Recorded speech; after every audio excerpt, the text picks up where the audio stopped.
ஓம் சாய்ரா.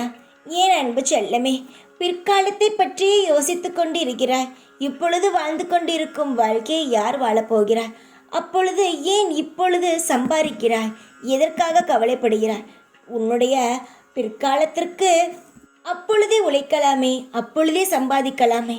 இப்பொழுது ஏனம்மா கவலைப்படுகிறாய்? புரிகிறதா? இப்பொழுது உழைத்தால் இப்பொழுது சந்தோஷமாக இரு. இப்பொழுதே உழைத்து கொண்டே இருக்கும் பொழுதே பிற்காலத்திற்கு என்ன செய்வோம்? பிற்காலத்தின் வாழ்க்கை என்ன ஆகும்? நம் எதிர்காலம் என்ன ஆகப் போகிறது? இப்படி எதிர்காலத்தை பற்றி யோசிக்கும் பொழுது நிகழ்காலத்தை நீ தொலைத்து விடுகிறாய். அதில் இருக்கும் சந்தோஷங்கள், சில ஆனந்தங்கள், இவை அனைத்தையும் நீ இழந்து விடுகிறாய். இப்பொழுது சந்தோஷமாக இருக்க வேண்டும் என்றால் இந்த நொடி நீ சந்தோஷமாக இரு. நீ எந்த விஷயத்திற்காகவும் கவலைப்பட்டு என்ன மாறப்போகிறது? கவலைகள் அதிகமாக ஆகும். உன்னுடைய உடம்பு சோர்வாகும். நீ எதை பற்றியும் கவலைப்படாதே. உன் எதிர்காலம் நிகழ்காலம் அனைத்தும் எனக்கு தெரியும் தங்கமே. உனக்கு நல்லதுதான் நடக்கும்.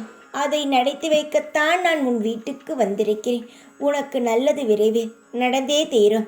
இது உன் தந்தையின் ஆசீர்வாதம், உத்தரவு, அன்பு கட்டளை மற்றும் சுபவாக்கு. உனக்கு அன்பாகவும் அக்கறையாகவும் பேச நான் இருக்கிறேன். அதை பேசுவது மட்டுமில்லாமல் செய்து தரவும் நான் இருக்கிறேன். வாழ்க்கையை வெறுக்க 1000 காரணங்கள் இருந்தாலும் வாழ்வதற்கு ஒரே காரணம், நாளையெல்லாம் சரியாகிவிடும் என்ற நம்பிக்கை மட்டும்தானே. நிச்சயமாகவே உன் வாழ்க்கை நாளை சரியாகும். பேச்சுக்கு சொல்லவில்லை, நடப்பதை மட்டும்தான் இந்த சாய் நான் சொல்வேன். நிச்சயமாகவே உன் வாழ்க்கையில் நடக்கும் அனைத்தும் மாறி உனக்கு இன்பமயமான வாழ்க்கை அமையும். சின்ன சின்ன விஷயங்களுக்கே நீ குழப்பிக்கொண்டு இருக்கிறாய். இதற்கு மேல் உனக்கு நான் கஷ்டத்தை எப்படி உனக்கு நான் கொடுப்பேன்? நீ எதையும் தாங்கும் மன சக்தி உன்னிடம் இல்லை. சிறிய விஷயமாக இருந்தாலும் சோர்ந்து போய் அதிலே மூழ்கி விடுகிறாய். இனி நான் உன்னை எந்த ஒரு கவலையிலும் மூழ்க விடவே மாட்டேன். நான் இருக்கிறேன் அம்மா. உன்னுடைய அனைத்து சுமைகளையும் சுமந்து உன்னை கரை சேர்க்க, உன்னை தத்தளிக்க விடமாட்டேன். உன்னை 1000 கரம் கொடுத்து தூக்கி விடுவேன்.